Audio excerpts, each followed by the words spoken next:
الأستاذ محمد الحمداني نائب رئيس نادي الهلال، بداية أرحب بك عبر برنامج كورة، أبارك لك المنصب الجديد كنائب رئيس، وفي نفس الوقت هي تركة ثقيلة تركها الأمير نواف بن سعد. بسم الله الرحمن الرحيم. حقيقة يعني أشكر الثقة الكريمة اللي أولاني إياها سمو رئيس المجلس الأمير عبد الرحمن بن مساعد، ودعم رئيس هيئة أعضاء الشرف وبقية أعضاء الشرف الكرام الداعمين الفعليين لهذا النادي، مما لا شك فيه أنه أن أخلف مقعد الأخي الأمير نواف بن سعد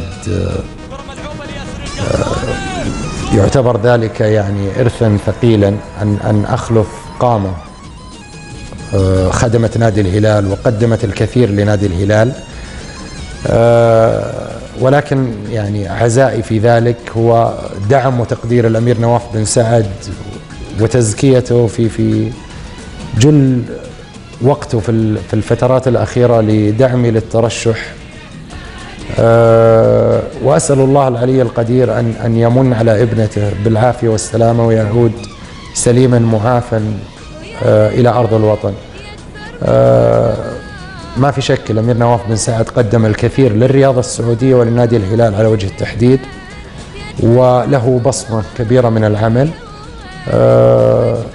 وهو سيبقى بجوارنا وإن ابتعد جسدا. نعم أبو فيصل. أبو فيصل، في تقريبا الأستاذ محمد الحمداني ظهر اسمك تقريبا في الفترة الأخيرة، كنت داعم لإدارة الأمير عبد الرحمن بن سعد. ظهور الأستاذ محمد في هذا الوقت واستقالة الأمير نواف بن سعد والتركة الثقيلة، في ناس يتساءلون يعني الأستاذ محمد فجأة ظهر، ليش الظهور في هذا الوقت بالذات؟ أولا أنا محب هلالي قديم، وجدت في الفترة الأخيرة أنه بإمكاني أن أقدم شيء لهذا النادي الذي أحبه.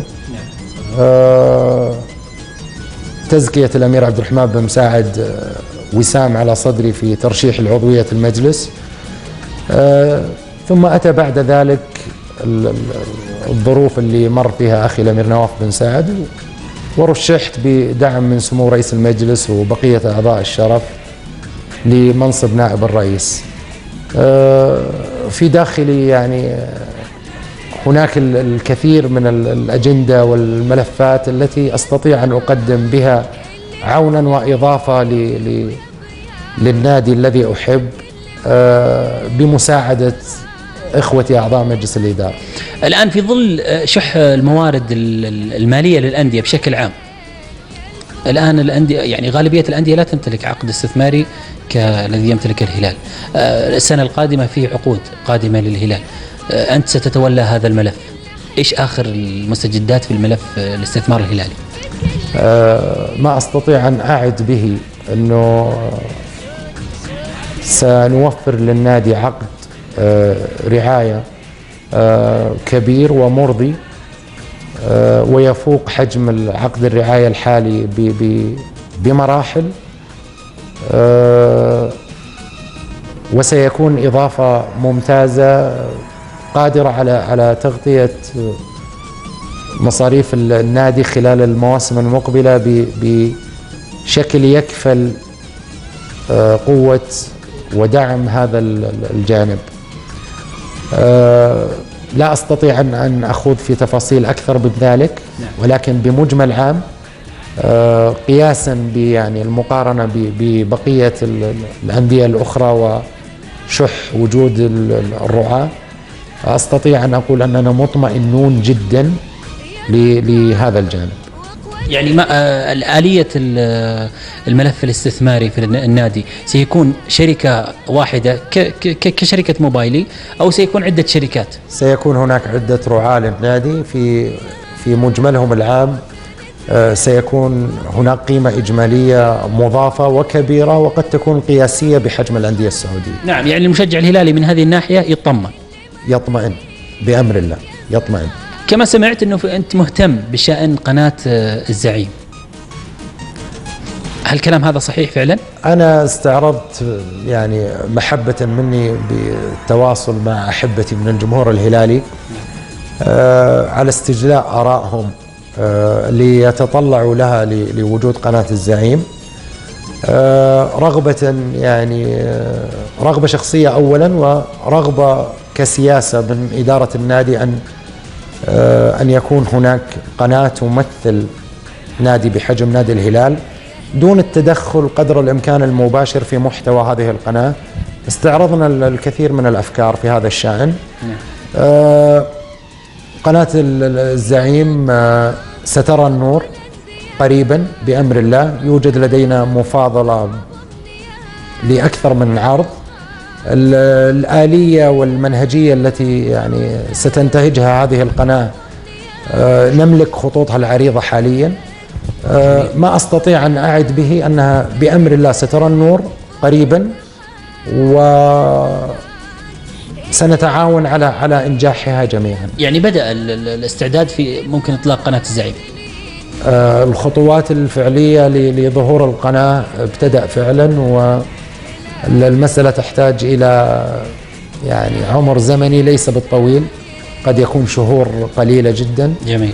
حتى ترى هذه القناة الظهور بشكل مباشر. ماذا عن استاد الهلال؟ سمعنا أيضا أنك مهتم بشأن أنك إنشاء استاد خاص لنادي الهلال. استاد نادي الهلال يعني هو طرح قديم. نعم.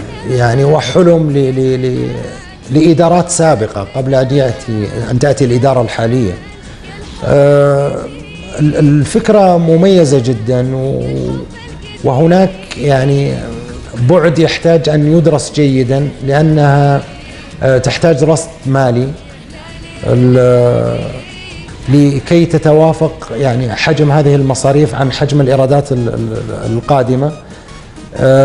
متى وجدنا الآلية المناسبة لتمويل هذا المشروع سنشرع به فورا. يعني ممكن أن نشاهد استاد خاص بنادي الهلال؟ هذا حلم لنا جميعا. سنبذل قصارى جهدنا أن نوجد آلية مناسبة لتمويل هذا المشروع المهم والحيوي، ولماذا لا يرى النور؟ في من الجمهور الهلالي مهتم يعني بشأن صفقات في الفترة الشتوية قادمة قريبة.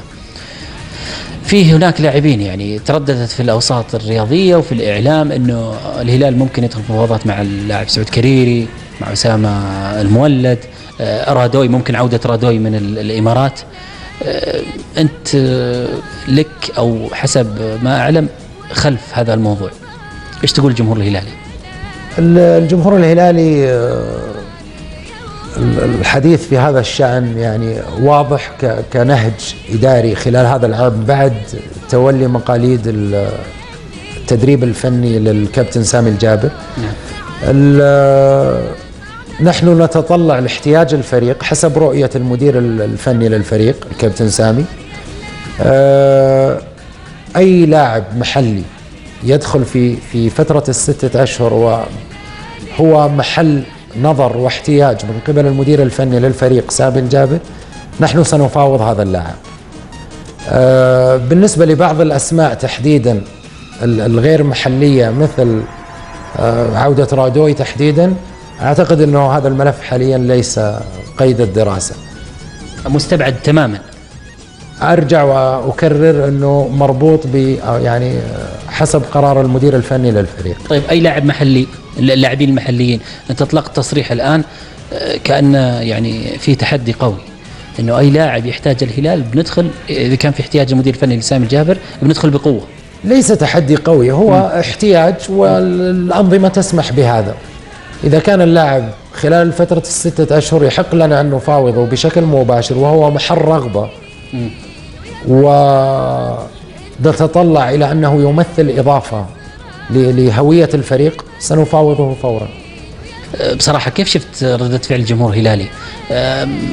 أعلنت عبر موقع عبر صفحتك الشخصية في تويتر، لما أعلنت كيف شفت ردة فعل الجمهور الهلالي؟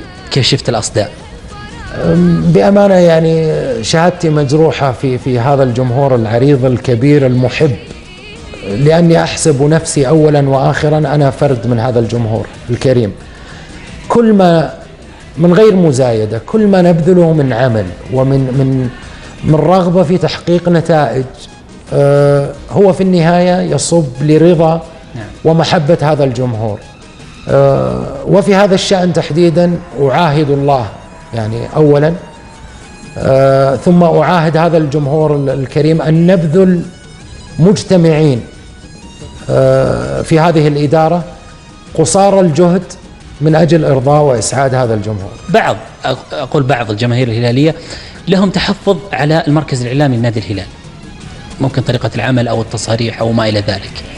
ايش رايك بهذا الموضوع؟ أنا أحترم وجود هذا التحفظ لدى البعض تجاه المركز الإعلامي للنادي، ولا أريد أن أوضع في موضع من يدافع عن المركز الإعلامي في نادي الهلال، ولكن لديه مهام واضحة ومحددة من قبل الإدارة كسياسة إعلامية، وهو ينهجها حاليا بأداء رائع، ولا أستطيع أن أبخس القائمين عليه حقهم فيما يبذلوه من جهد. هناك فرق أتمنى أن يعيه جمهورنا الهلال المحب، هناك فرق بين أن تدير دفة إعلامية وتستطيع أن تتحدث بلسان مسؤول، وبين من يستطيع يعني أن يمارس بعض الردود المطلوبة بعيد عن الهوية الرسمية. نعم. أخيرا الجمهور الهلالي بماذا تعد أبو فيصل؟ الجمهور الهلالي ينتظر، يعني أنت تعرف جمهور متعود على البطولات، متعود على الصفقات، أمامك مهمة الله يعينك عليها. إيش تقول الجمهور الهلالي وإيش توعدهم؟ أعد الجمهور أننا سنعمل بصدق وبأمانة متناهية في أن نسعد هذا الجمهور العريض، وكل نتاج العمل الذي سنؤديه ونقدمه هو جزء بسيط من محبتهم وتقديرهم وثقتهم، ونتطلع بأمر الله إلى كل ما يسعدهم ويرضيهم. نعم أبو فيصل، في نهاية الحديث اسمح لي أشكرك جزيل الشكر لتقبل الدعوة. أنت واجهة مشرقة للشباب السعودي، أنت إنسان مثقف من نجاح إلى نجاح بإذن الله. رعاكم الله. شكرا أبو فيصل.